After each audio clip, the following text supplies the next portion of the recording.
की तपस्या से भगवान प्रकट हो गए। भगवान ने कहा तुम्हें क्या चाहिए? कर्दम ऋषि ने कहा हे प्रभु मुझे धर्म पत्नी चाहिए। भगवान जोर जोर से हंसने लगे। भगवान ने कहा किसी ने भक्ति मांगी, किसी ने ज्ञान मांगा, किसी ने वैराग्य मांगा और तू धर्म पत्नी मांग रहा है। ऋषि ने कहा महाराज मैं धर्म पत्नी मांग रहा हूँ, मैं पत्नी नहीं मांग रहा हूँ। पत्नी तो वह होती है जो पति का पतन कर दे। मैं तो धर्म पत्नी मांग रहा हूँ जो निरंतर धर्मों का पालन करे। देखो तो धर्म पत्नी,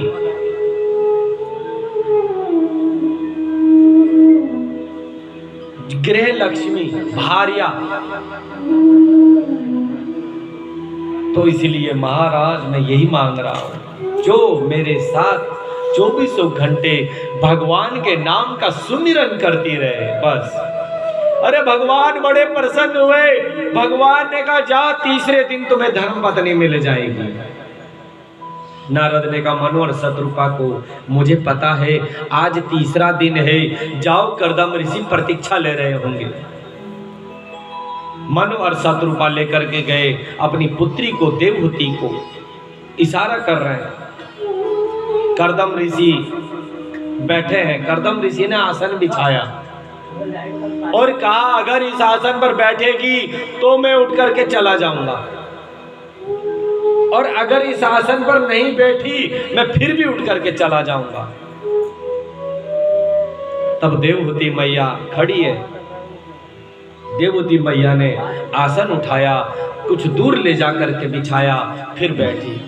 ये थी पतिव्रता। आज कहाँ है? सब खत्म हो गया। जब कोई किसी कन्या को देखने जाता है ना तो सबसे पहले पूछता है बाजार में घूमना आता है कि नहीं आता, 10-20 के सामने बीच में बैठना आता है या नहीं आता। नहीं, अरे ये पूछो भोजन बनाना आता है कि नहीं आता, भगवान का भजन करना है आता है कि नहीं आता।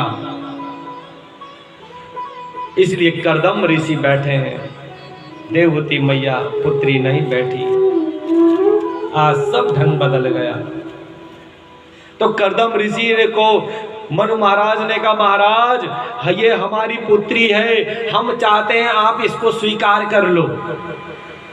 कहा महाराज ये तो बहुत अच्छी बात है, हम विवाह करने के लिए तैयार है, परंतु हमारी एक शर्त है।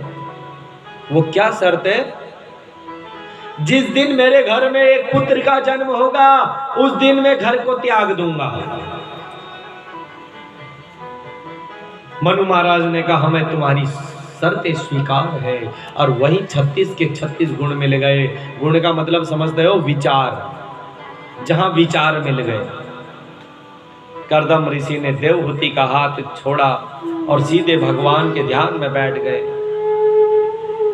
मनु और शत्रुपा मैया बेटी को विवाह करने के बाद वहां से चले गए। सीधा कर्दम ऋषि ध्यान में बैठ गए भगवान के। शरीर पर कोई ध्यान ही नहीं है, आंखें बंद है। कर्दम ऋषि से देवहूति मैया का विवाह हुआ। बोली कर्दम महाराज की देवहूति मैया की। तो कर्दम ऋषि जब ध्यान में बैठे थे, देवहूति मैया ने गाय रखी। सबको अपने घर में एक एक गाय रखनी चाहिए। सज्जनों, जिस घर में गाय माता रहती है उस घर में 33 करोड़ देवी देवताओं का वास होता है। कृष्ण भगवान ने तो 9 लाख गाय रखी थी। लोगों के पास, आज दुनिया के पास कुत्ता रखने के लिए जगह है, परंतु गाय माता रखने के लिए जगह नहीं है। सब उल्टा हो गया। नहीं, कुत्ते को डबल बेड में सोला देंगे अपने साथ, गेट के आगे लिख देंगे कुत्तों से सावधान। जैसे इस घर के अंदर लिखते हैं कई लोग, जब हम जाते हैं ना बाहर लिखा रहता है कुत्तों से सावधान। इसका मतलब सारे कुत्ते रहते हैं लिखा भाई। अरे जबकि वहां ये लिखना चाहिए अतिथि देवो भवा। अतिथि देवो भवा। अतिथि देव रूप होता है, कभी भी आ सकता है आपके घर में। अगर आपके घर में कोई दुश्मन भी आ जाए तो उसको प्रेम से पानी पिलाना चाहिए, प्रेम से पानी पिलाना चाहिए, भोजन करवा के उसको विदा करना चाहिए। अरे अकड़ तो मुर्दों में भी होती है, नहीं होती? जीवन भर ये अहम, मैं, मेरा मेरा, ये सब सीधे ऊपर देख करके अंत समय ऐसा आता है, वो जब मुर्दा होता है ना, उसमें भी अकड़ होती है। इसलिए 24 घंटे भगवान के नाम का सुमिरन। तो ये करदम ऋषि ध्यान में बैठे हैं 24 घंटे। देवहूति मैया ने गाय रखी और खेत में जाती है। जब कीड़े मकोड़े जो उस अनाज को खा लेते हैं, चिड़िया उस अनाज को चुंग लेती है, तीसरे दिन जाती है और उस अनाज को चुंग चुंग करके लाती है। फिर अपने घर में फिर क्या करती है, फिर अपनी गाय माता को खिलाती है। फिर गाय माता जो गोबर करती है उसमें फिर वो अनाज निकलता है, फिर उस अनाज को चुन चुन करके निकालती है, फिर धोती है, फिर पात्र में पकाती है। फिर जब तक पति देवता ध्यान से उठते हैं तब तक वो आगे कटोरा लेकर के उस पे पात्र में उस अनाज को लेकर के खड़ी रहती है। जब पति देव, जब करदम ऋषि की आंखें खुलती है, जब ध्यान खुलता है, उसके बाद उसको पा लेते हैं और फिर ध्यान में खो जाते हैं। आज कहाँ ऐसी पतिव्रता? बताओ, ये थी पतिव्रता, अब कहाँ है? सब ढंग बदल गया।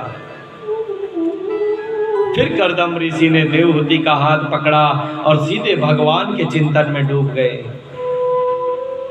12 साल बाद करदम ऋषि की आंखें खुली और कहा, अरे देवी तुम कौन हो?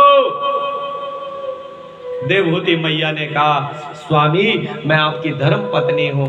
तब याद आया, क्योंकि 12 साल पहले हमारा विवाह हुआ था, तब से आपने मेरा हाथ पकड़ करके, तब से आपने भगवान का चिंतन कर रहे हैं। पहले के लोग हजारों वर्ष जीते थे, नहीं लाखों वर्ष जीते थे।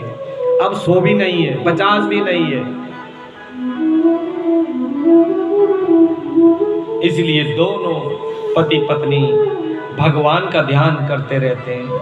आंखें भर गई। पति अब बोला, तुष्टो हम तव विमान दाया शुश्रूषया परमया परया च भक्त्या।